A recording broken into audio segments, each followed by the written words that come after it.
بسم الله الرحمن الرحيم. ألف لام ميم.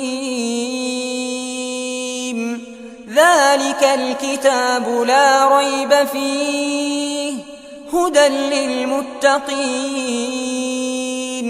الذين يؤمنون بالغيب ويقيمون الصلاة ومما رزقناهم ينفقون والذين يؤمنون بما أنزل إليك وما أنزل من قبلك وبالآخرة هم يوقنون أولئك على هدى من ربهم وأولئك هم المفلحون.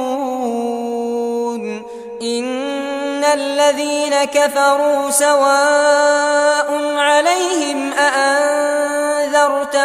أم لم تنذرهم لا يؤمنون. ختم الله على قلوبهم وعلى سمعهم وعلى أبصارهم غشاوة ولهم عذاب عظيم. ومن الناس من يقول آمنا بالله وباليوم الآخر وما هم بمؤمنين يخادعون الله والذين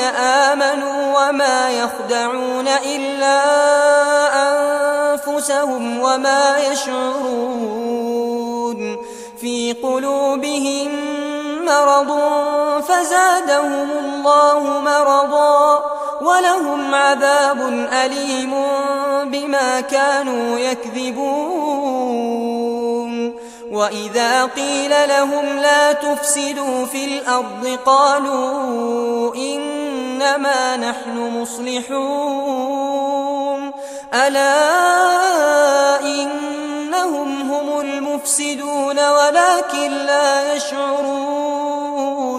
وإذا قيل لهم آمنوا كما آمن الناس قالوا أنؤمن كما آمن السفهاء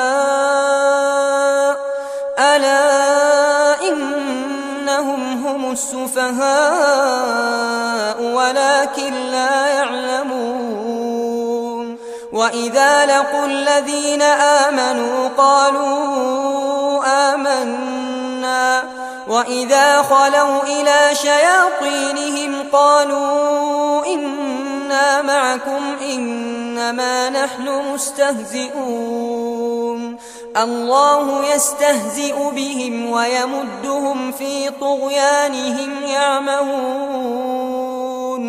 أولئك الذين اشتروا الضلالة بالهدى فما ربحت تجارتهم وما كانوا مهتدين. مثلهم كمثل الذي استوقد نارا فلما أضاءت ما حوله ذهب الله بنورهم وتركهم في ظلمات لا يبصرون. صم بكم عمي فهم لا يرجعون. أو كصيب من السماء فيه ظلمات ورعد وبرق يجعلون أصابعهم في آذانهم من الصواعق حذر الموت والله محيط بالكافرين. يكاد البرق يخطف أبصارهم كلما أضاء لهم مشوا فيه وإذا أظلم عليهم قاموا ولو شاء الله لذهب بسمعهم وأبصارهم إن الله على كل شيء قدير. يا أيها الناس الناس اعبدوا ربكم الذي خلقكم والذين من قبلكم لعلكم تتقون الذي جعل لكم الأرض فراشا والسماء بناء وأنزل من السماء ماء فأخرج به من الثمرات رزقا لكم فلا تجعلوا لله أندادا وأنتم تعلمون وإن كنتم في ريب مما نزلنا على عبدنا فأتوا بسورة من مثله وادعوا شهداءكم من دون الله إن كنتم صادقين فإن لم تفعلوا ولن تفعلوا فاتقوا النار التي وقودها الناس والحجارة أعدت للكافرين وبشر الذين آمنوا وعملوا الصالحات أن لهم جنات تجري من تحتها الأنهار كلما رزقوا منها من ثمرة رزقا قالوا هذا الذي رزقنا من قبل وأتوا به متشابها ولهم فيها أزواج مطهرة وهم فيها خالدون إن الله لا يستحيي أن يضرب مثلا ما بعوضة فما فوقها فأما الذين آمنوا فيعلمون أنه الحق من ربهم وأما الذين كفروا فيقولون ماذا أراد الله بهذا مثلا يضل به كثيرا ويهدي به كثيرا وما يضل به إلا الفاسقين الذين ينقضون عهد الله من بعد ميثاقه ويقطعون ما أمر الله به أن يوصل ويفسدون في الأرض أولئك هم الخاسرون كيف تكفرون بالله وكنتم أمواتا فأحياكم ثم يميتكم ثم يحييكم ثم إليه ترجعون هو الذي خلق لكم ما في الأرض جميعا ثم استوى إلى السماء فسواهن 7 سماوات وهو بكل شيء عليم وإذ قال ربك للملائكة إني جاعل في الأرض خليفة قالوا أتجعل فيها من يفسد فيها ويسفك الدماء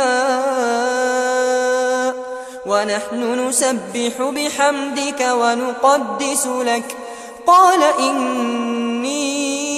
أعلم ما لا تعلمون وعلم آدم الأسماء كلها ثم عرضهم على الملائكة فقال أنبئوني بأسماء هؤلاء إن كنتم صادقين قالوا سبحانك لا علم لنا إلا ما علمتنا إنك أنت العليم الحكيم قال يا آدم أنبئهم بأسمائهم فلما بأسمائهم قال ألم أقل لكم إني أعلم غيب السماوات والأرض وأعلم ما تبدون وما كنتم تكتمون وإذ قلنا للملائكة اسجدوا لآدم فسجدوا إلا إبليس أبى واستكبر وكان من الكافرين وقلنا يا آدم اسكن أنت وزوجك الجنة وكلا منها رغدا حيث شئتما ولا تقربا هذه الشجرة فتكونا من الظالمين فأزلهما الشيطان عنها فأخرجهما مما كانا فيه وقلنا اهبطوا بعضكم لبعض عدو ولكم في الأرض مستقر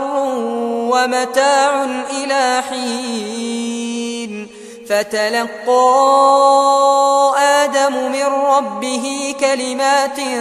فتاب عليه إنه هو التواب الرحيم قلنا اهبطوا منها جميعا فإما يأتينكم مني هدى فمن تبع هداي فلا خوف عليهم ولا هم يحزنون والذين كفروا وكذبوا بآياتنا أولئك أصحاب النار هم فيها خالدون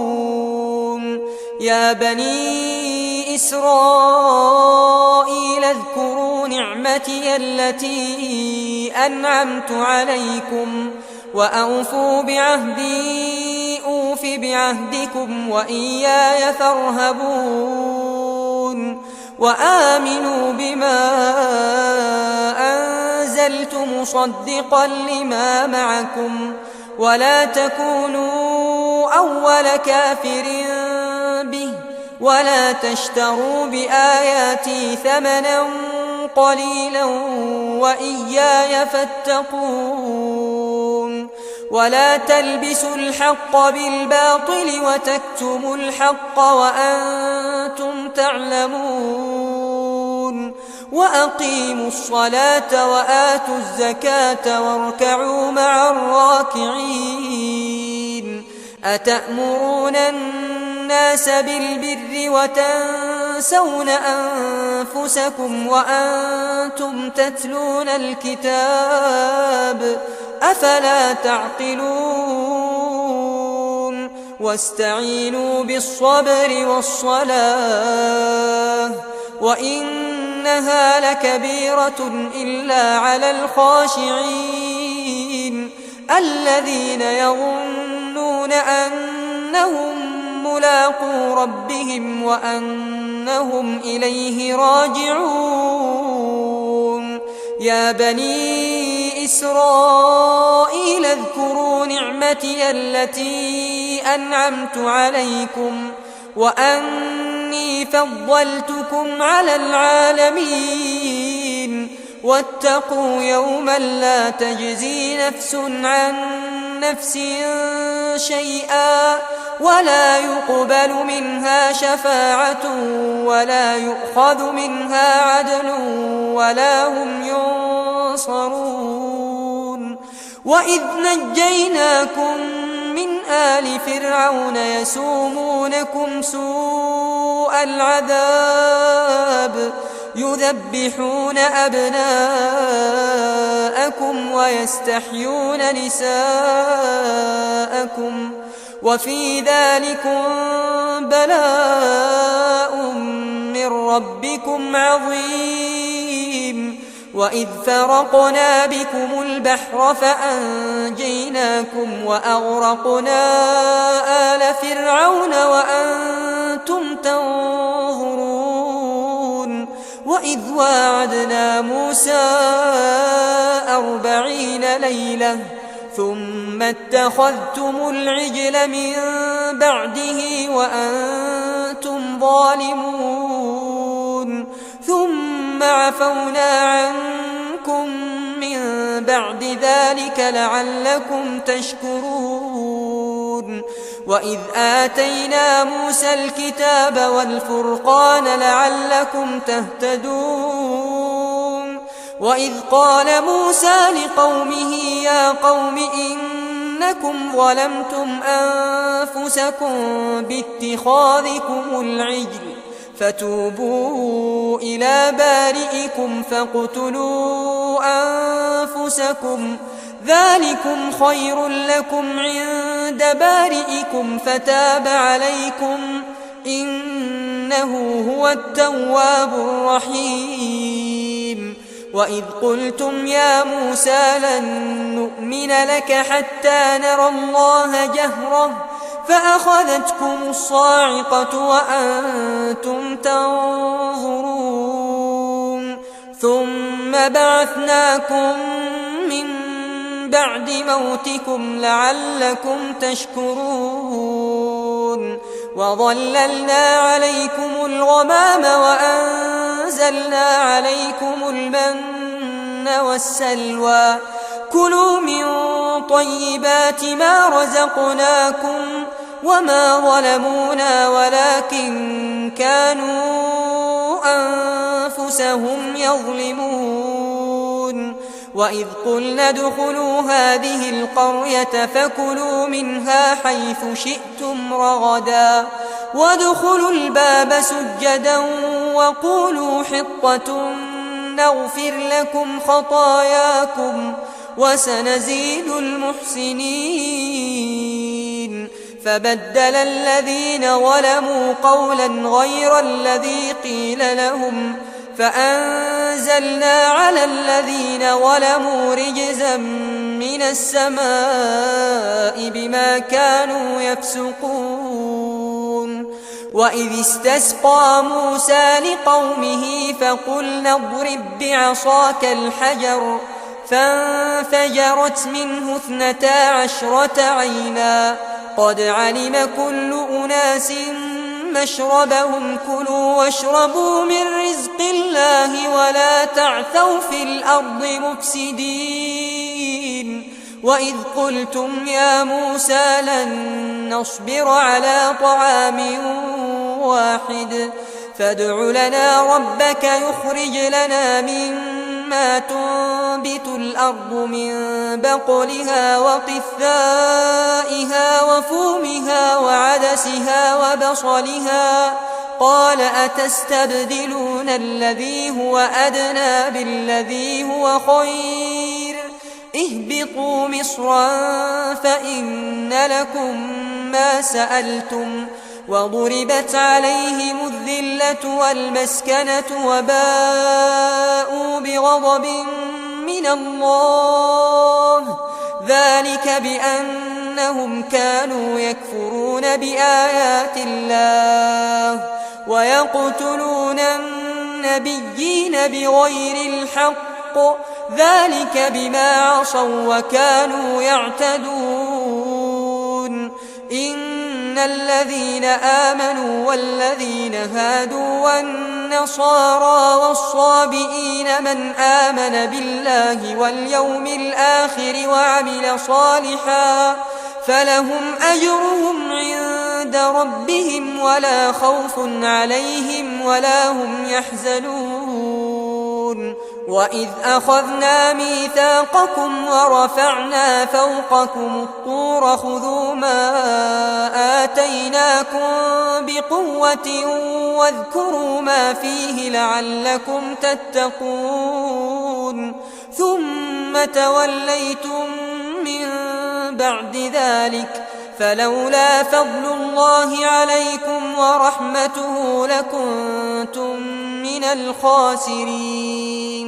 ولقد علمتم الذين اعتدوا منكم في السبت فقلنا لهم كونوا قردة خاسئين فجعلناها نكالا لما بين يديها وما خلفها وموعظة للمتقين. وإذ قال موسى لقومه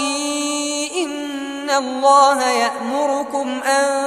تذبحوا بقرة قالوا أتتخذنا هزوا قال أعوذ بالله أن أكون من الجاهلين. قالوا ادع لنا ربك يبين لنا ما هي قال إنه يقول إنها بقرة لا فارض ولا بكر عوان بين ذلك فافعلوا ما تؤمرون. قالوا ادع لنا ربك يبين لنا ما لونها قال إنه يقول إنها بقرة صفراء فاقع لونها تسر الناظرين. قالوا ادع لنا ربك يبين لنا ما هي إن البقرة شابه علينا وإنا إن شاء الله لمهتدون. قال إنه يقول إنها بقرة لا ذلول تثير الأرض ولا تسقي الحرث مسلمة لا شية فيها. قالوا الآن جئت بالحق فذبحوها وما كادوا يفعلون. وإذ قتلتم نفسا فادارأتم فيها والله مخرج ما كنتم تكتمون. فقلنا اضربوه ببعضها كذلك يحيي الله الموتى ويريكم آياته لعلكم تعقلون. ثم قست قلوبكم من بعد ذلك فهي كالحجارة أو أشد قسوة وإن من الحجارة لما يتفجر منه الأنهار وإن منها لما يشقق فيخرج منه الماء وإن منها لما يهبط من خشية الله وما الله بغافل عما تعملون. أفتطمعون أن يؤمنوا لكم وقد كان فريق منهم يسمعون كلام الله ثم يحرفونه من بعد ما عقلوه وهم يعلمون. وإذا لقوا الذين آمنوا قالوا آمنا وإذا خلا بعضهم إلى بعض قالوا أتحدثونهم بما فتح الله عليكم ليحاجوكم به عند ربكم أفلا تعقلون. أولا يعلمون أن الله يعلم ما يسرون وما يعلنون. ومنهم أميون لا يعلمون الكتاب إلا أماني وإن هم إلا يظنون. فويل للذين يكتبون الكتاب بأيديهم ثم يقولون هذا من عند الله ليشتروا به ثمنا قليلا فويل لهم مما كتبت أيديهم وويل لهم مما يكسبون. وقالوا لن تمسنا النار إلا أياما معدودة قل أتخذتم عند الله عهدا فلن يخلف الله عهده أم تقولون على الله ما لا تعلمون. بلى من كسب سيئة وأحاطت به خطيئته فأولئك أصحاب النار هم فيها خالدون. والذين آمنوا وعملوا الصالحات أولئك أصحاب الجنة هم فيها خالدون. وإذ أخذنا ميثاق بني إسرائيل لا تعبدون إلا الله وبالوالدين إحسانا وذي القربى واليتامى والمساكين وقولوا للناس حسنا وأقيموا الصلاة وآتوا الزكاة ثم توليتم إلا قليلا منكم وأنتم معرضون. وإذ أخذنا ميثاقكم لا تسفكون دماءكم ولا تخرجون أنفسكم من دياركم ثم أقررتم وأنتم تشهدون. ثم أنتم هؤلاء تقتلون أنفسكم وتخرجون فريقا منكم من ديارهم تظاهرون عليهم بالإثم والعدوان وإن يأتوكم أسارى تفادوهم وهو محرم عليكم إخراجهم أفتؤمنون ببعض الكتاب وتكفرون ببعض فما جزاء من يفعل ذلك منكم إلا خزي في الحياة الدنيا ويوم القيامة يردون إلى أشد العذاب وما الله بغافل عما تعملون. أولئك الذين اشتروا الحياة الدنيا بالآخرة فلا يخفف عنهم العذاب ولا هم ينصرون. ولقد آتينا موسى الكتاب وقفينا من بعده بالرسل وآتينا عيسى ابن مريم البينات وأيدناه بروح القدس أفكلما جاءكم رسول بما لا تهوى أنفسكم استكبرتم ففريقا كذبتم وفريقا تقتلون. وقالوا قلوبنا غلف بل لعنهم الله بكفرهم فقليلا ما يؤمنون. ولما جاءهم كتاب من عند الله مصدق لما معهم وكانوا من قبل يستفتحون على الذين كفروا فلما جاءهم ما عرفوا كفروا به فلعنة الله على الكافرين. بئس ما اشتروا به أنفسهم أن يكفروا بما أنزل الله بغيا أن ينزل الله من فضله على من يشاء من عباده فباءوا بغضب على غضب وللكافرين عذاب مهين. وإذا قيل لهم آمنوا بما أنزل الله قالوا نؤمن بما أنزل علينا ويكفرون بما وراءه وهو الحق مصدقا لما معهم. قل فلم تقتلون أنبياء الله من قبل إن كنتم مؤمنين. ولقد جاءكم موسى بالبينات ثم اتخذتم العجل من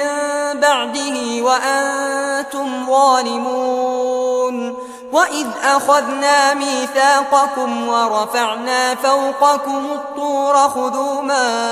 آتيناكم بقوة واسمعوا قالوا سمعنا وعصينا وأشربوا في قلوبهم العجل بكفرهم قل بئس ما يأمركم به إيمانكم إن كنتم مؤمنين قل إن كانت لكم الدار الآخرة عند الله خالصة من دون الناس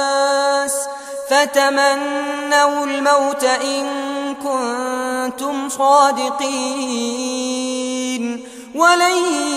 يتمنوه أبدا بما قدمت أيديهم والله عليم بالظالمين ولتجدنهم أحرص الناس على حياة ومن الذين أشركوا يود أحدهم لو يعمر 1000 سنة وما هو بمزحزحه من العذاب أن يعمر والله بصير بما يعملون قل من كان عدوا لجبريل فإنه نزله على قلبك بإذن الله مصدقا لما بين يديه وهدى وبشرى للمؤمنين من كان عدوا لله وملائكته ورسله وجبريل وميكال فإن الله عدو للكافرين ولقد أنزلنا إليك آيات بينات وما يكفر بها إلا الفاسقون أوكلما عاهدوا عهدا نبذه فريق منهم بل أكثرهم لا يؤمنون ولما جاءهم رسول من عند الله مصدق لما معهم نبذ فريق من الذين أوتوا الكتاب كتاب الله وراء ظهورهم كأنهم لا يعلمون واتبعوا ما تتلو الشياطين على ملك سليمان وما كفر سليمان ولكن الشياطين كفروا يعلمون الناس السحر وما أنزل على الملكين ببابل هاروت وماروت وما يعلمان من أحد حتى يقولا إنما نحن فتنة فلا تكفر فيتعلمون منهما ما يفرقون به بين المرء وزوجه وما هم بضارين به من أحد إلا بإذن الله ويتعلمون ما يضرهم ولا ينفعهم ولقد علموا لمن اشتراه ما له في الآخرة من خلاق ولبئس ما شروا به أنفسهم لو كانوا يعلمون ولو أنهم آمنوا واتقوا لمثوبة من عند الله خير لو كانوا يعلمون يا أيها الذين آمنوا لا تقولوا راعنا وقولوا انظرنا واسمعوا وللكافرين عذاب أليم ما يود الذين كفروا من أهل الكتاب ولا المشركين أن ينزل عليكم من خير من ربكم والله يختص برحمته من يشاء والله ذو الفضل العظيم ما ننسخ من آية أو ننسها نأت بخير منها أو مثلها ألم تعلم أن الله على كل شيء قدير ألم تعلم أن الله له ملك السماوات والأرض وما لكم من دون الله من ولي ولا نصير أم تريدون أن تسألوا رسولكم كما سئل موسى من قبل ومن يتبدل الكفر بالإيمان فقد ضل سواء السبيل ود كثير من أهل الكتاب لو يردونكم من بعد إيمانكم كفارا حسدا من عند أنفسهم من بعد ما تبين لهم الحق فاعفوا واصفحوا حتى يأتي الله بأمره إن الله على كل شيء قدير وأقيموا الصلاة وآتوا الزكاة وما تقدموا لأنفسكم من خير تجدوه عند الله إن الله بما تعملون بصير وقالوا لن يدخل الجنة إلا من كان هودا أو نصارى تلك أمانيهم قل هاتوا برهانكم إن كنتم صادقين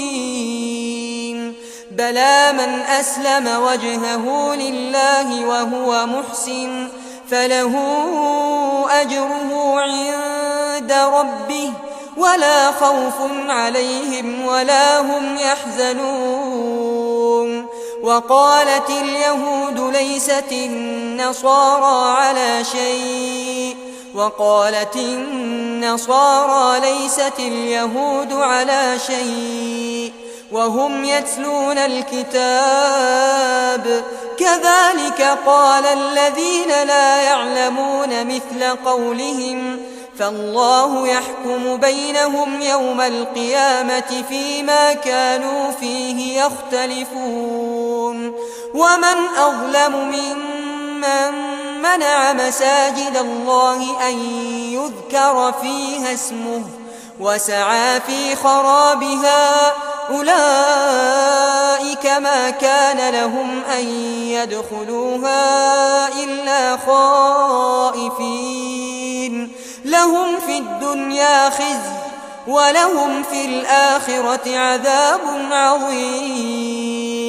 ولله المشرق والمغرب فأينما تولوا فثم وجه الله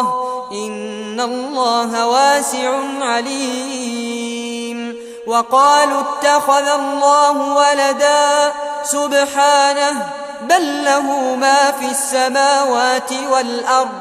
كل له قانتون بديع السماوات والأرض وإذا قضى أمرا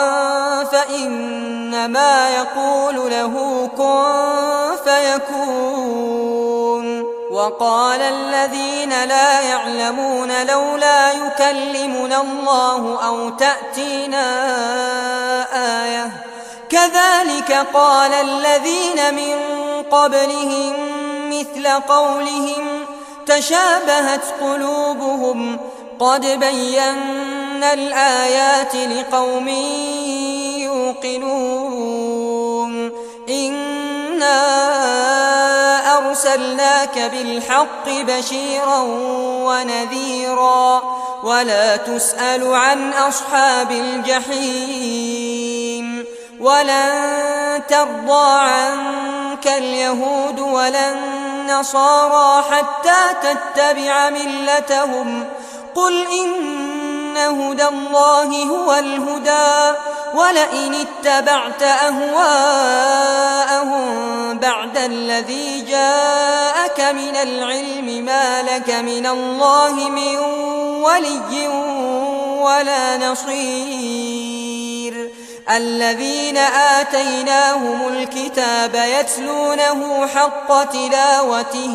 أولئك يؤمنون به ومن يكفر به فأولئك هم الخاسرون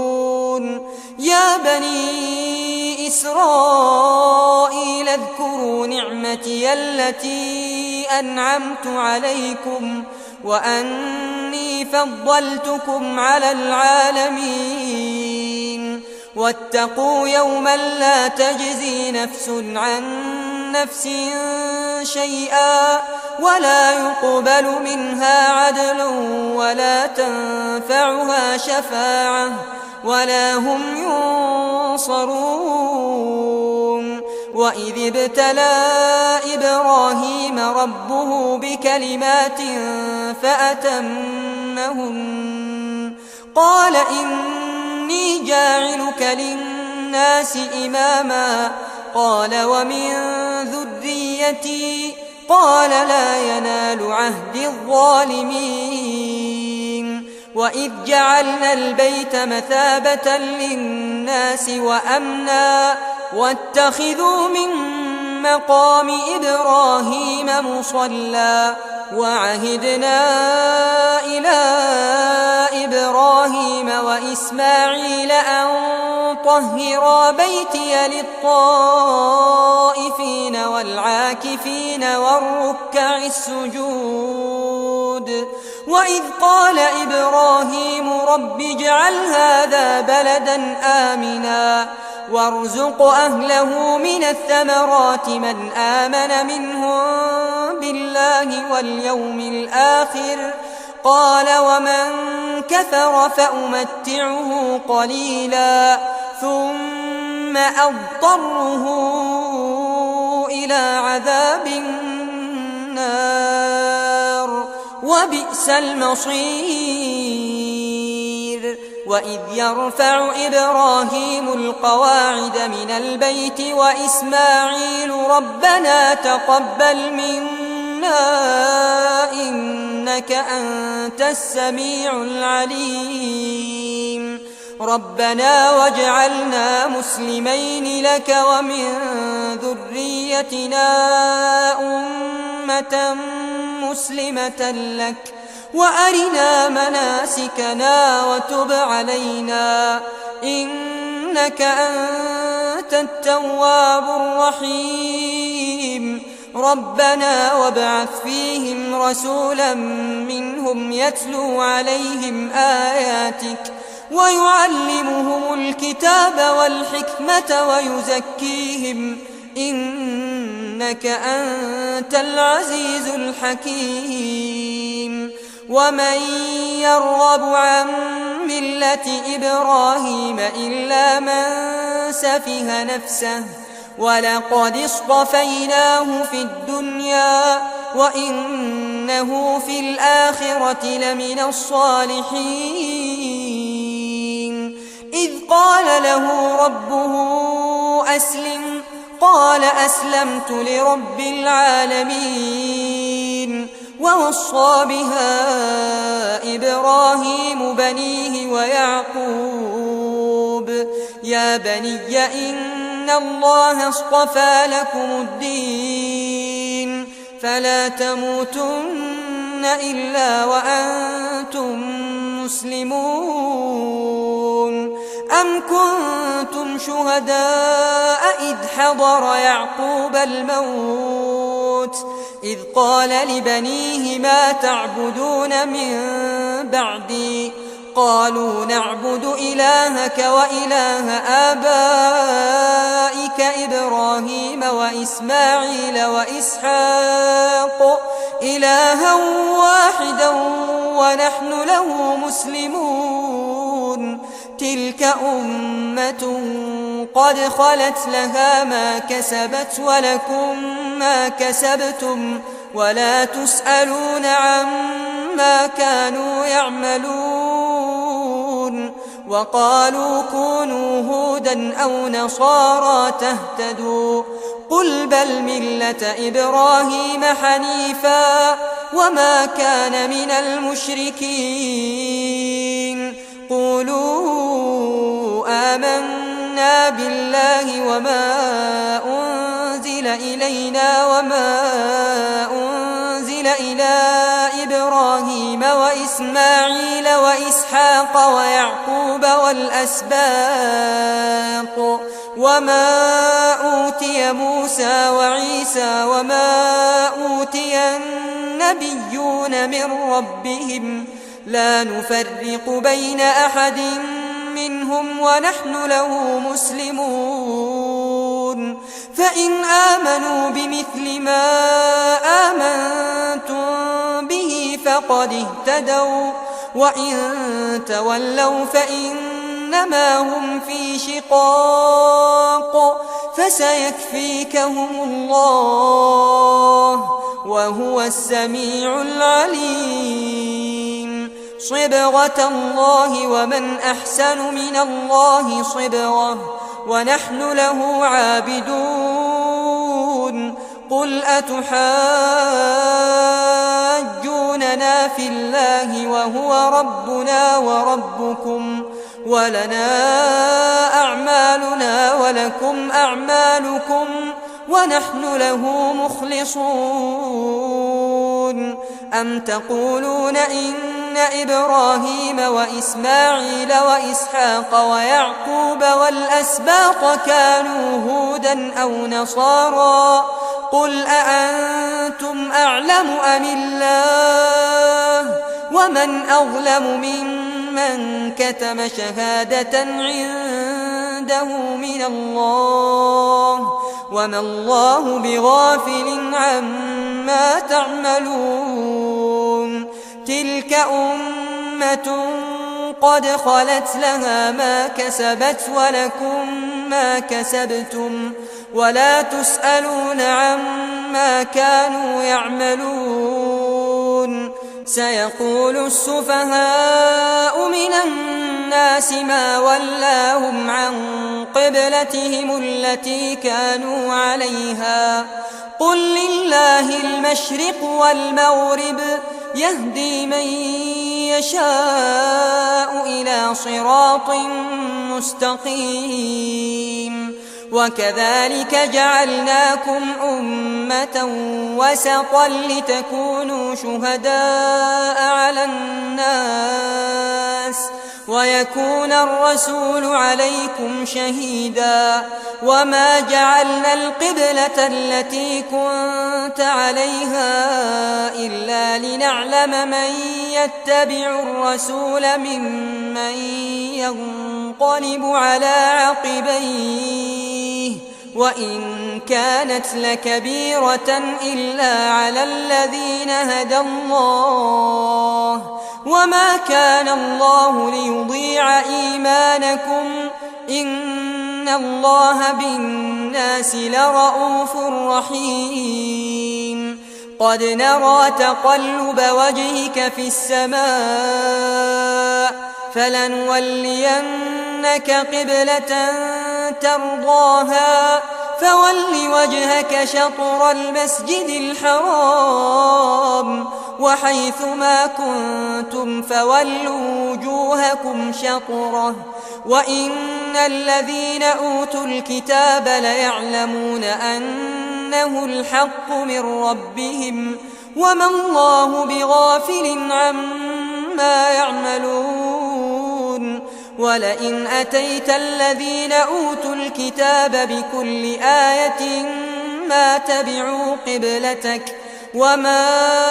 أنت بتابع قبلتهم وما بعضهم بتابع قبلة بعض ولئن اتبعت أهواءهم من بعد ما جاءك من العلم إنك إنك إذا لمن الظالمين. الذين آتيناهم الكتاب يعرفونه كما يعرفون أبناءهم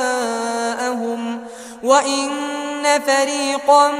منهم ليكتمون الحق وهم يعلمون. الحق من ربك فلا تكونن من الممترين. ولكل وجهة هو موليها فاستبقوا الخيرات أينما تكونوا يأت بكم الله جميعا إن الله على كل شيء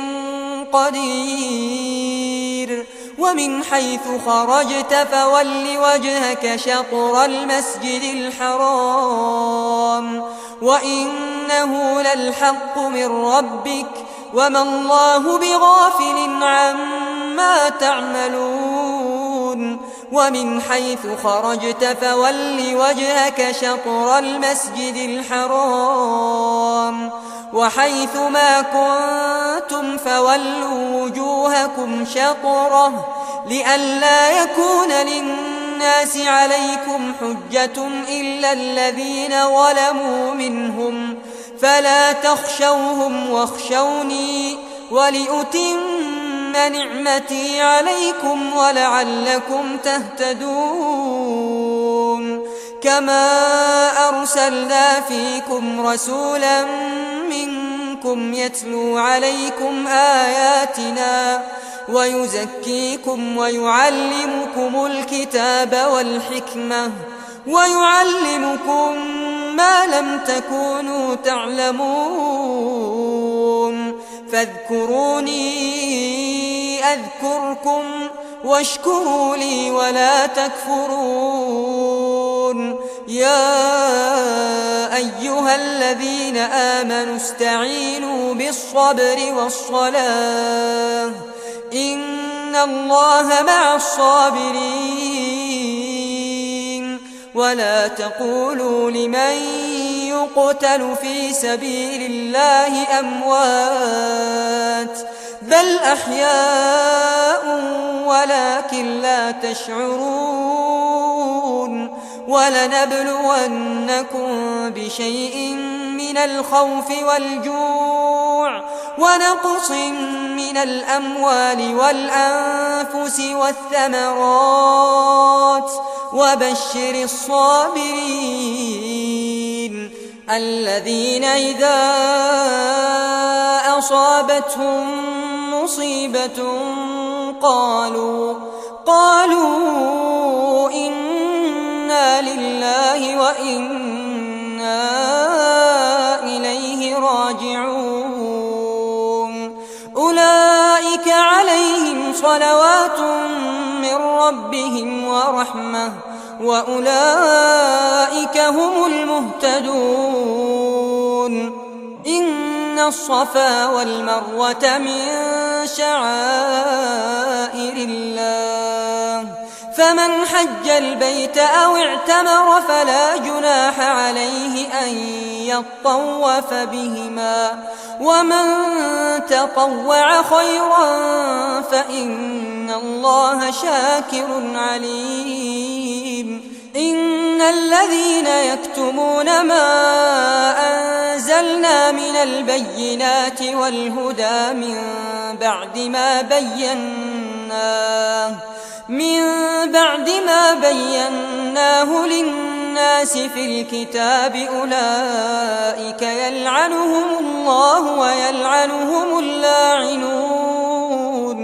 إلا الذين تابوا وأصلحوا وبينوا فأولئك أتوب عليهم وأنا التواب الرحيم. إن الذين كفروا وماتوا وهم كفار أولئك عليهم لعنة الله والملائكة والناس أجمعين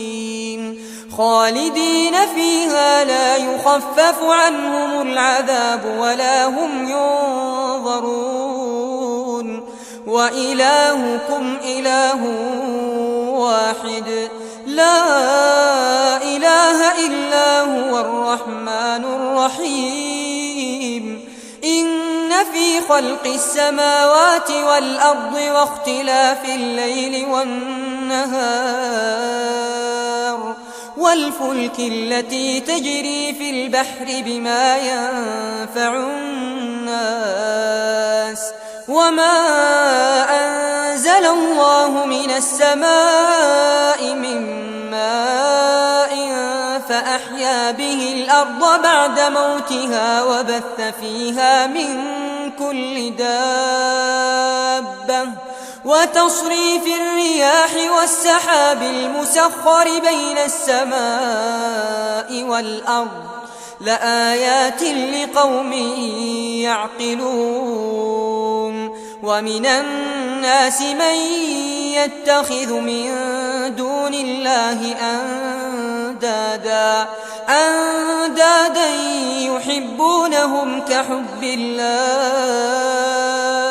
والذين آمنوا أشد حبا لله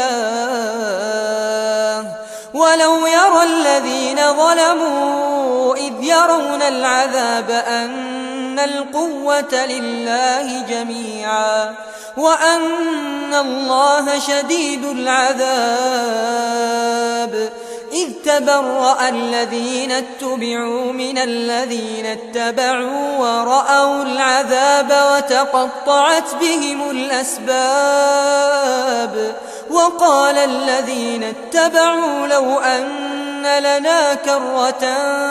فنتبرأ منهم كما تبرأوا منا كذلك يريهم الله أعمالهم حسرات عليهم وما هم بخارجين من النار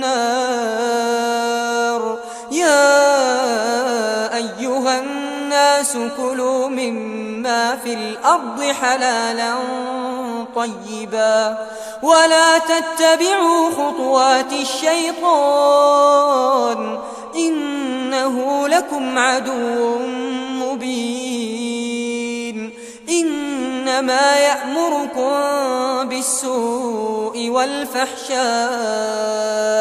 وأن تقولوا على الله ما لا تعلمون وإذا قيل لهم اتبعوا ما أنزل الله قالوا بل نتبع ما ألفينا عليه آباءنا أولو كان آباؤهم لا يعقلون شيئا ولا يهتدون ومثل الذين كفروا كمثل الذي ينعق بما لا يسمع إلا دعاء ونداء صم بكم عمي فهم لا يعقلون يا أيها الذين آمنوا كلوا من طيبات ما رزقناكم واشكروا لله إن كنتم إياه تعبدون إنما حرم عليكم الميتة والدم ولحم الخنزير وما أهل به لغير الله فمن اضطر غير باغ ولا عاد فلا إثم عليه إن الله غفور رحيم إن الذين يكتمون ما أنزل الله من الكتاب ويشترون به ثمنا قليلا أولئك ما يأكلون في بطونهم إلا النار ولا يكلمهم الله يوم القيامة ولا يزكيهم ولهم عذاب أليم أولئك الذين اشتروا الضلالة بالهدى والعذاب بالمغفرة فما أصبرهم على النار ذلك بأن الله نزل الكتاب بالحق وإن الذين اختلفوا في الكتاب لفي شقاق بعيد ليس البر أن تولوا وجوهكم قبل المشرق والمغرب ولكن البر من آمن بالله واليوم الآخر والملائكة والكتاب والنبيين وآتى المال على حبه ذوي القربى واليتامى والمساكين وابن السبيل والسائلين وفي الرقاب وأقام الصلاة وآتى الزكاة والموفون بعهدهم إذا عاهدوا والصابرين في البأساء والضراء وحين البأس أولئك الذين صدقوا وأولئك هم المتقون يا أيها الذين آمنوا كتب عليكم القصاص في القتلى الحر بالحر والعبد بالعبد والأنثى بالأنثى فمن عفي له من أخيه شيء فاتباع بالمعروف وأداء إليه بإحسان ذلك تخفيف من ربكم ورحمة فمن اعتدى بعد ذلك فله عذاب أليم ولكم في القصاص حياة يا أولي الألباب لعلكم تتقون كتب عليكم إذا حضر أحدكم الموت إن ترك خيرا الوصية للوالدين والأقربين بالمعروف حقا على المتقين فمن بدله بعدما سمعه فإنما إثمه على الذين يبدلونه إن الله سميع عليم فمن خاف من موص جنفا أو إثما فأصلح بينهم فلا إثم عليه إن الله غفور رحيم يا أيها الذين آمنوا كتب عليكم الصيام كما كتب على الذين من قبلكم لعلكم تتقون أياما معدودات فمن كان منكم مريضا أو على سفر فعدة من أيام أخر وعلى الذين يطيقونه فدية طعام مسكين فمن تطوع خيرا فهو خير له وأن تصوموا خير لكم إن كنتم تعلمون شهر رمضان الذي أنزل فيه القرآن هدى للناس وبينات من الهدى والفرقان فمن شهد منكم الشهر فليصم ومن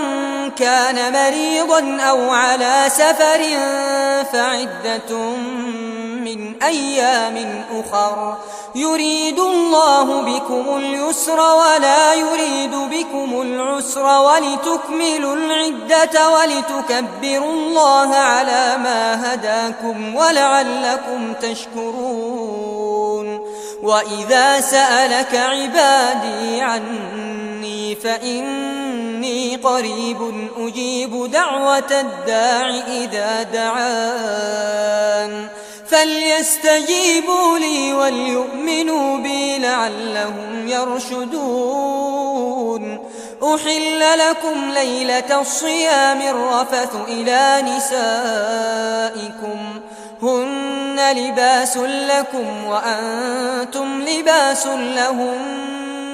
علم الله أنكم كنتم تختانون أنفسكم فتاب عليكم وعفى عنكم، فالآن باشروهن وابتغوا ما كتب الله لكم، وكلوا واشربوا حتى يتبين لكم الخيط الأبيض من الخيط الأسود من الفجر، ثم أتموا الصيام إلى الليل، ولا تباشروهن وأنتم عاكفون في المساجد،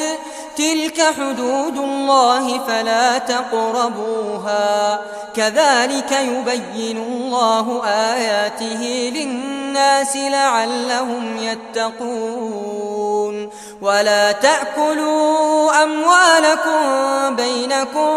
بالباطل وتدلوا بها إلى الحكام لتأكلوا فريقا من أموال الناس بالإثم وأنتم تعلمون. يسألونك عن الأهلة قل هي مواقيت للناس والحج،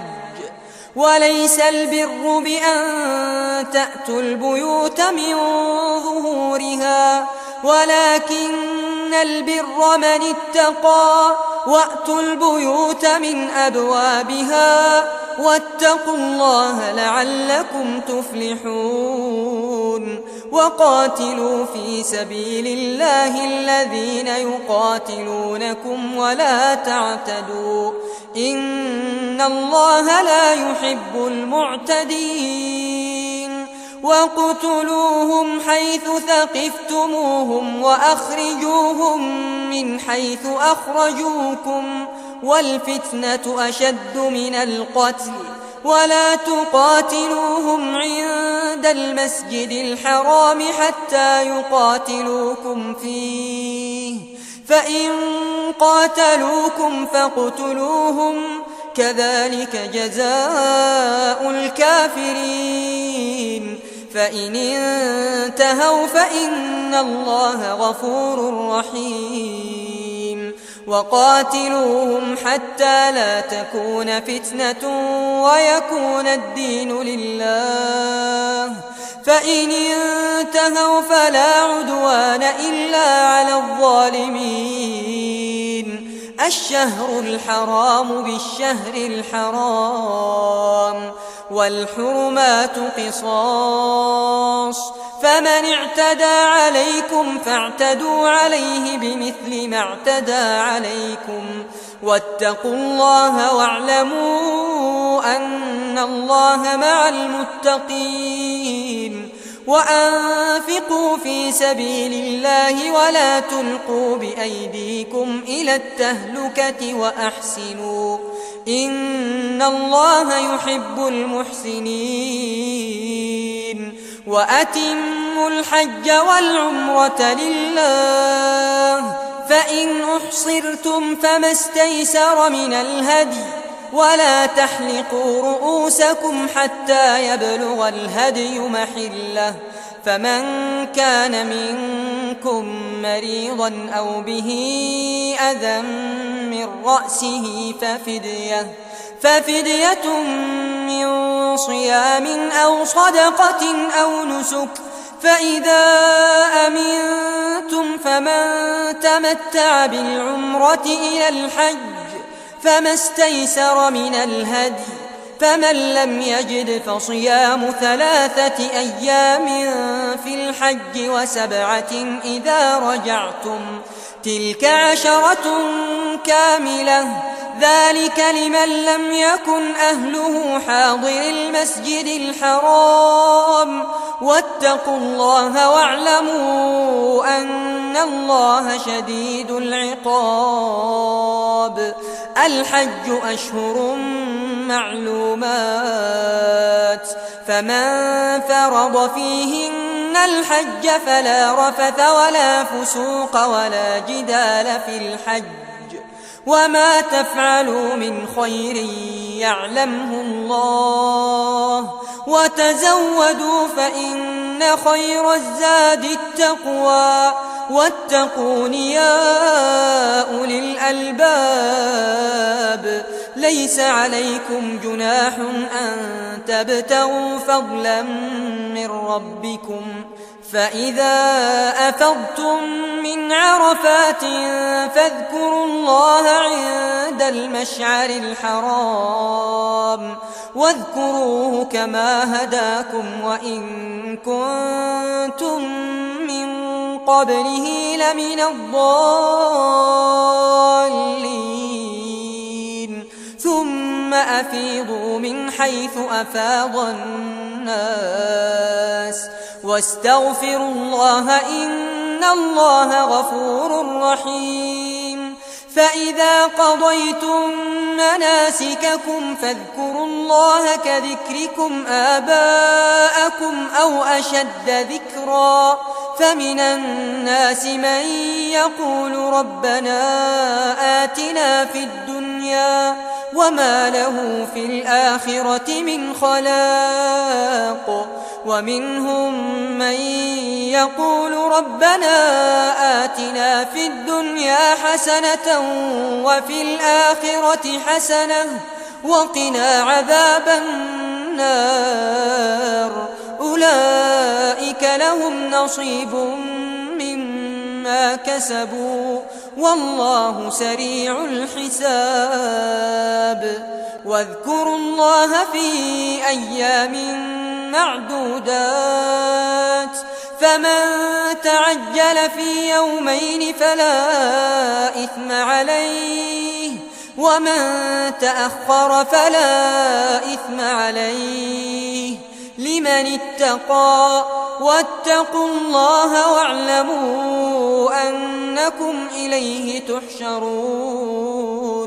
ومن الناس من يعجبك قوله في الحياة الدنيا ويشهد الله على ما في قلبه وهو ألد الخصام. وإذا تولى سعى في الأرض ليفسد فيها ويهلك الحرث والنسل والله لا يحب الفساد. وإذا قيل له اتق الله أخذته العزة بالإثم فحسبه جهنم ولبئس المهاد. ومن الناس من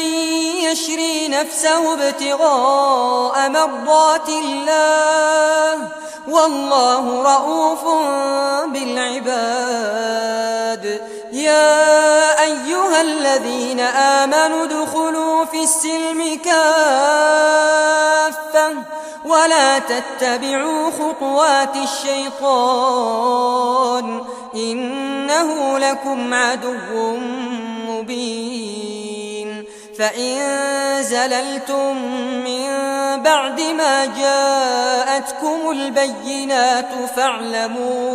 فاعلموا أن الله عزيز حكيم. هل ينظرون إلا أن يأتيهم الله في ظلل من الغمام والملائكة وقضي الأمر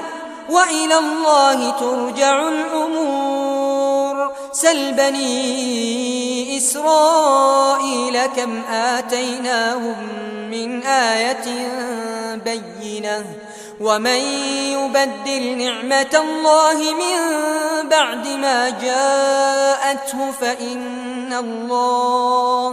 فإن الله شديد العقاب. زين للذين كفروا الحياة الدنيا ويسخرون من الذين آمنوا والذين اتقوا فوقهم يوم القيامة والله يرزق من يشاء بغير حساب. كان الناس أمة واحدة فبعث الله النبيين مبشرين ومنذرين وأنزل معهم الكتاب بالحق ليحكم بين الناس فيما اختلفوا فيه وما اختلف فيه إلا الذين أوتوه من بعد ما جاءتهم البينات بغيا بينهم فهدى الله الذين آمنوا لما اختلفوا فيه من الحق بإذنه والله يهدي من يشاء إلى صراط مستقيم. أم حسبتم أن تدخلوا الجنة ولما يأتكم مثل الذين خلوا من قبلكم مستهم البأساء والضراء وزلزلوا حتى يقول الرسول والذين آمنوا معه متى نصر الله ألا إن نصر الله قريب. يسألونك ماذا ينفقون قل ما أنفقتم من خير فللوالدين والأقربين واليتامى والمساكين وابن السبيل وما تفعلوا من خير فإن الله به عليم. كتب عليكم القتال وهو كره لكم وعسى أن تكرهوا شيئا وهو خير لكم وعسى أن تحبوا شيئا وهو شر لكم والله يعلم وأنتم لا تعلمون. يسألونك عن الشهر الحرام قتال فيه قل قتال فيه كبير وصد عن سبيل الله وكفر به والمسجد الحرام وإخراج أهله منه أكبر عند الله والفتنة أكبر من القتل ولا يزالون يقاتلونكم حتى يردوكم عن دينكم إن استطاعوا ومن يرتدد منكم عن دينه فيمت وهو كافر فأولئك حبطت أعمالهم في الدنيا والآخرة وأولئك أصحاب النار هم فيها خالدون. إن الذين آمنوا والذين هاجروا وجاهدوا في سبيل الله أولئك يرجون رحمة الله والله غفور رحيم. يسألونك عن الخمر والميسر قل فيهما إثم كبير ومنافع للناس وإثمهما أكبر من نفعهما ويسألونك ماذا ينفقون قل العفو كذلك يبين الله لكم الآيات لعلكم تتفكرون في الدنيا والآخرة. ويسألونك عن اليتامى قل إصلاح لهم خير وإن تخالطوهم فإخوانكم والله يعلم المفسد من المصلح ولو شاء الله لأعنتكم إن الله عزيز حكيم. ولا تنكحوا المشركات حتى يؤمنوا ولأمة مؤمنة خير من مشركة ولو أعجبتكم ولا تنكحوا المشركين حتى يؤمنوا ولعبد مؤمن خير من مشرك ولو أعجبكم أولئك يدعون إلى النار والله يدعو إلى الجنة والمغفرة بإذنه ويبين آياته للناس لعلهم يتذكرون. ويسألونك عن المحيض قل هو أذى فاعتزلوا النساء في المحيض ولا تقربوهن حتى يطهرن فإذا تطهرن فأتوهن من حيث أمركم الله إن الله يحب التوابين ويحب المتطهرين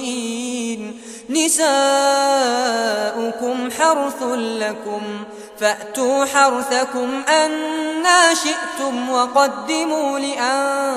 لأنفسكم واتقوا الله واعلموا أنكم ملاقوه وبشر المؤمنين ولا تجعلوا الله عرضة لأيمانكم أن تبروا وتتقوا وتصلحوا بين الناس والله سميع عليم لا يؤاخذكم الله باللغو في أيمانكم ولكن يؤاخذكم بما كسبت قلوبكم والله غفور حليم للذين يؤلون من نسائهم تربص 4 أشهر فإن فاءوا فإن الله غفور رحيم وإن عزموا الطلاق فإن الله سميع عليم والمطلقات يتربصن بأنفسهن 3 قروء ولا يحل لهن أن يكتمن ما خلق الله في أرحامهن إن كن يؤمن بالله واليوم الآخر وبعولتهن أحق بردهن في ذلك إن أرادوا إصلاحا ولهن مثل الذي عليهن بالمعروف وللرجال عليهن درجة والله عزيز حكيم الطلاق 2 فإمساك بمعروف أو تسريح بإحسان ولا يحل لكم أن تأخذوا مما آتيتموهن شيئا إلا أن يخافا ألا يقيما حدود الله فإن خفتم ألا يقيما حدود الله فلا جناح عليهما فيما افتدت به تلك حدود الله فلا تعتدوها ومن يتعد حدود الله فأولئك هم الظالمون فإن طلقها فلا تحل له من بعد حتى تنكح زوجا غيره فإن طلقها فلا جناح عليهما أن يتراجعا إن ظنا أن يقيما حدود الله وتلك حدود الله يبينها لقوم يعلمون وإذا طلقتم النساء فبلغن أجلهن فأمسكوهن بمعروف أو سرحوهن بمعروف ولا تمسكوهن ضرارا لتعتدوا ومن يفعل ذلك فقد ظلم نفسه ولا تتخذوا آيات الله هزوا واذكروا نعمة الله عليكم وما أنزل عليكم من الكتاب والحكمة يعظكم به واتقوا الله واعلموا أن الله بكل شيء عليم وإذا طلقتم النساء فبلغن أجلهن فلا تعضلوهن أن ينكحن أزواجهن إذا تراضوا بينهم بالمعروف ذلك يوعظ به من كان منكم يؤمن بالله واليوم الآخر ذلكم أزكى لكم وأطهر والله يعلم وأنتم لا تعلمون والوالدات يرضعن أولادهن حولين كاملين لمن أراد أن يتم الرضاعة وعلى المولود له رزقهن وكسوتهن بالمعروف لا تكلف نفس إلا وسعها لا تضار والدة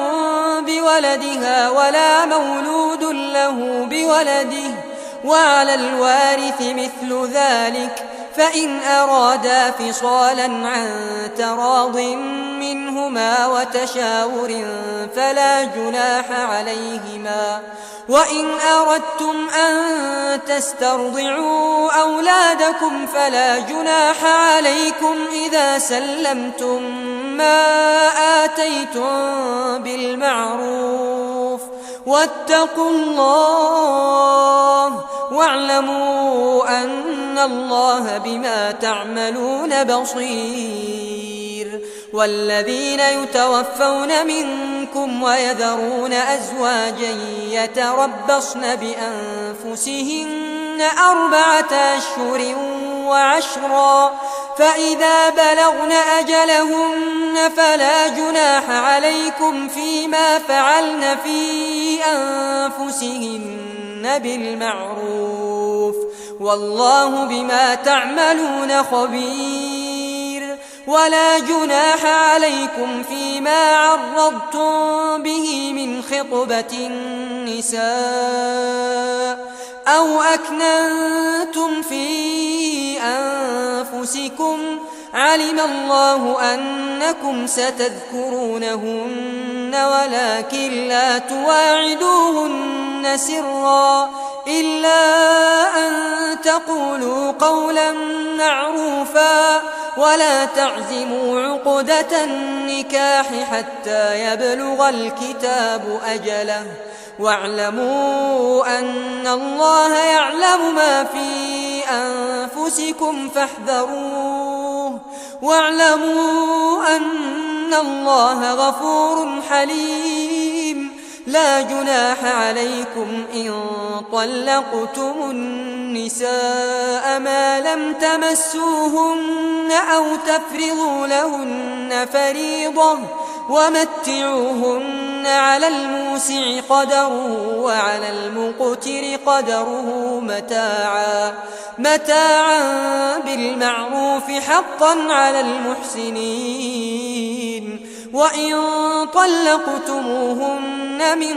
قبل أن تمسوهن وقد فرضتم لهن فريضة فنصف ما فرضتم إلا أن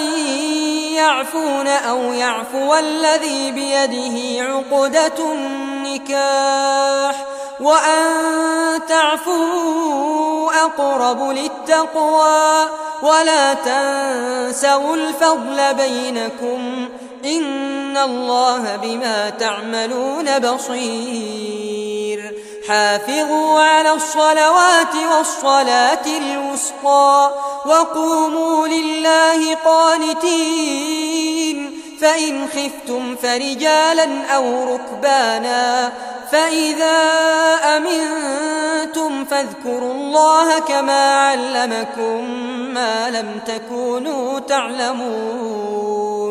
والذين يتوفون منكم ويذرون أزواجا وصية لأزواجهم متاعا إلى الحول غير إخراج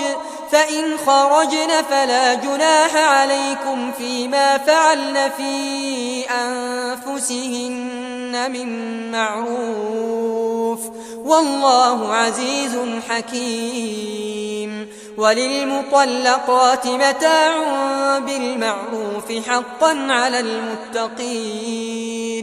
كذلك يبين الله لكم آياته لعلكم تعقلون ألم تر إلى الذين خرجوا من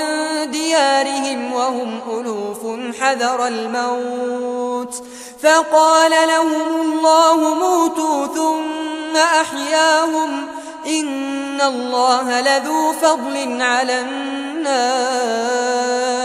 ولكن أكثر الناس لا يشكرون وقاتلوا في سبيل الله واعلموا أن الله سميع عليم من ذا الذي يقرض الله قرضا حسنا فيضاعفه له أضعافا كثيرة والله يقبض ويبسط وإليه ترجعون ألم تر إلى الملأ من بني إسرائيل من بعد موسى إذ قالوا لنبي له مبعث لنا ملكا نقاتل في سبيل الله قال هل عسيتم إن كتب عليكم القتال ألا تقاتلوا قالوا وما لنا ألا نقاتل في سبيل الله وقد أخرجنا من ديارنا وأبنائنا فلما كتب عليهم القتال تولوا إلا قليلا منهم والله عليم بالظالمين وقال لهم نبيهم إن الله قد بعث لكم طالوت ملكا قالوا أنى يكون له الملك علينا ونحن أحق بالملك منه ولم يؤت سعة من المال قال إن الله اصطفاه عليكم وزاده بسطة في العلم والجسم والله يؤتي ملكه من يشاء والله واسع عليم وقال لهم نبيهم إن آية ملكه أن يأتيكم التابوت فيه سكينة من ربكم وبقية مما ترك آل موسى وآل هارون تحمله الملائكة إن في ذلك لآية لكم إن كنتم مؤمنين فلما فصل طالوت بالجنود قال إن الله مبتليكم بنهر فمن شرب منه فليس مني ومن لم يطعمه فإنه مني إلا من اغترف غرفة بيده فشربوا منه إلا قليلا منهم فلما جاوزه هو والذين آمنوا معه قالوا لا طاقة لنا اليوم بجالوت وجنوده قال الذين يظنون أنهم ملاقو الله كم من فئة قليلة غلبت فئة كثيرة بإذن الله والله مع الصابرين ولما برزوا لجالوت وجنوده قالوا ربنا أفرغ علينا صبرا وثبت أقدامنا وانصرنا على القوم الكافرين فهزموهم بإذن الله وقتل داود جالوت وآتاه الله الملك والحكمة وعلمه مما يشاء ولولا دفع الله الناس بعضهم ببعض لفسدت الأرض ولكن الله ذو فضل على العالمين تلك آيات الله نتلوها عليك بالحق وإنك لمن المرسلين تلك الرسل فضلنا بعضهم على بعض منهم من كلم الله ورفع بعضهم درجات وآتينا عيسى ابن مريم البينات وأيدناه بروح القدس ولو شاء الله ما اقتتل الذين من بعدهم من بعد ما جاءتهم البينات ولكن اختلفوا فمنهم من آمن ومنهم من كفر ولو شاء الله ما اقتتلوا ولكن الله يفعل ما يريد يا أيها الذين آمنوا أنفقوا مما رزقناكم من قبل أن يأتي يوم لا بيع فيه ولا خلة ولا شفاعة والكافرون هم الظالمون الله لا إله إلا هو الحي القيوم لا تأخذه سنة ولا نوم له ما في السماوات وما في الأرض من ذا الذي يشفع عنده إلا بإذنه يعلم ما بين أيديهم وما خلفهم ولا يحيطون بشيء من علمه إلا بما شاء وسع كرسيه السماوات والأرض ولا يؤوده حفظهما وهو العلي العظيم لا إكراه في الدين قد تبين الرشد من الغي فمن يكفر بالطاغوت ويؤمن بالله فقد استمسك بالعروة الوثقى لا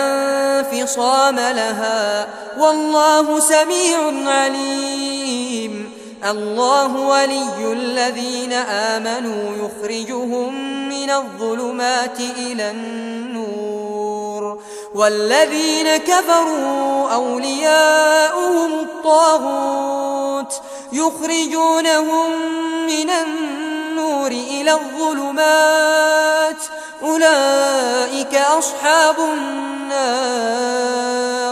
هم فيها خالدون ألم تر إلى الذي حاج إبراهيم في ربه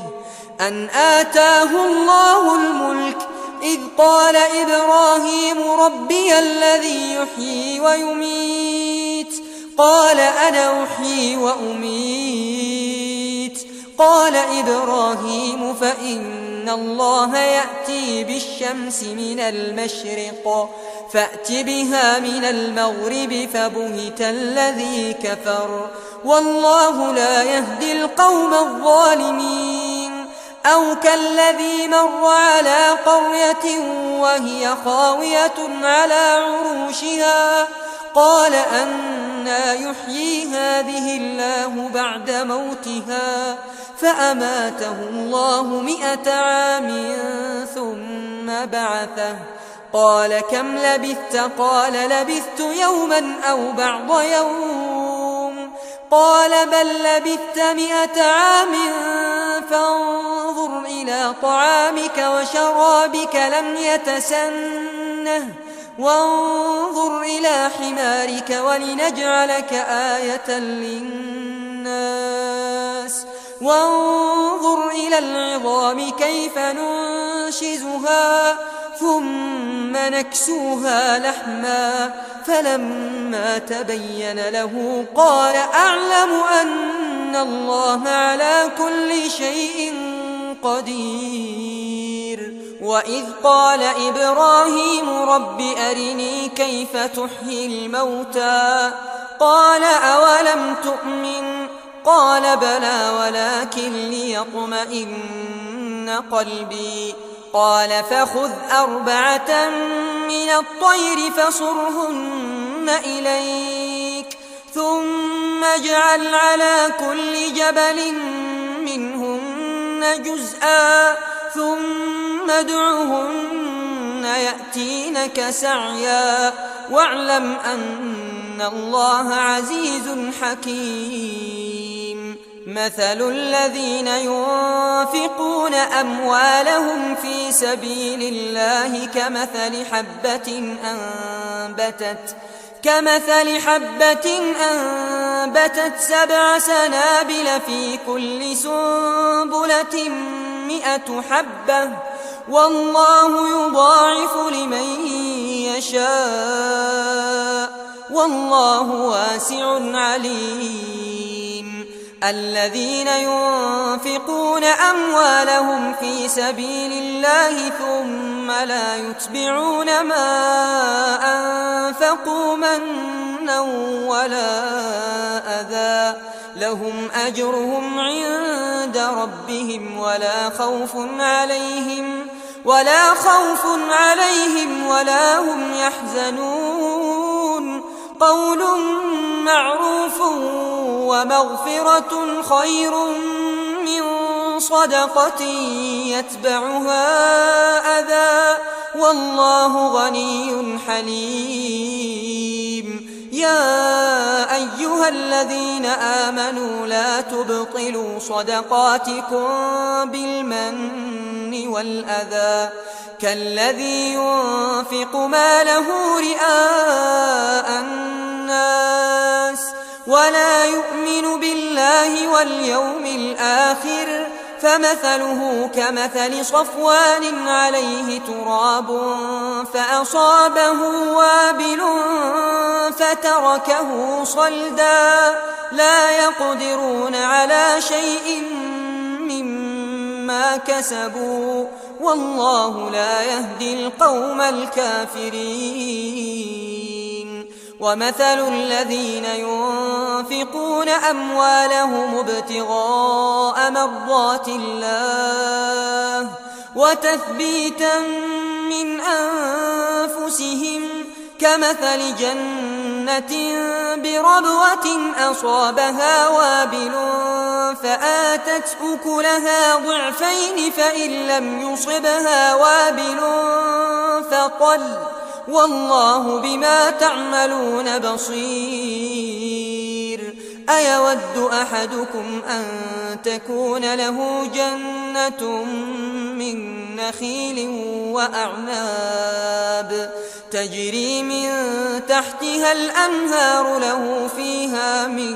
كل الثمرات وأصابه الكبر وله ذرية ضعفاء فأصابها إعصار فيه نار فاحترقت كذلك يبين الله لكم الآيات لعلكم تتفكرون. يا أيها الذين آمنوا أنفقوا من طيبات ما كسبتم ومما أخرجنا لكم من الأرض ولا تيمموا الخبيث منه تنفقون ولستم بآخذيه إلا أن تغمضوا فيه واعلموا أن الله غني حميد. الشيطان يعدكم الفقر ويأمركم بالفحشاء والله يعدكم مغفرة منه وفضلا والله واسع عليم. يؤتي الحكمة من يشاء ومن يؤت الحكمة فقد أوتي خيرا كثيرا وما يذكر إلا أولو الألباب. وما أنفقتم من نفقة أو نذرتم من نذر فإن الله يعلمه وما للظالمين من أنصار إن تبدوا الصدقات فنعما هي وإن تخفوها وتؤتوها الفقراء فهو خير لكم ويكفر عنكم من سيئاتكم والله بما تعملون خبير ليس عليك هداهم ولكن الله يهدي من يشاء وما تنفقوا من خير فلأنفسكم وما تنفقون إلا ابتغاء وجه الله وما تنفقوا من خير يوفى إليكم وأنتم لا تظلمون للفقراء الذين أحصروا في سبيل الله لا يستطيعون ضربا في الأرض يحسبهم الجاهل أغنياء من التعفف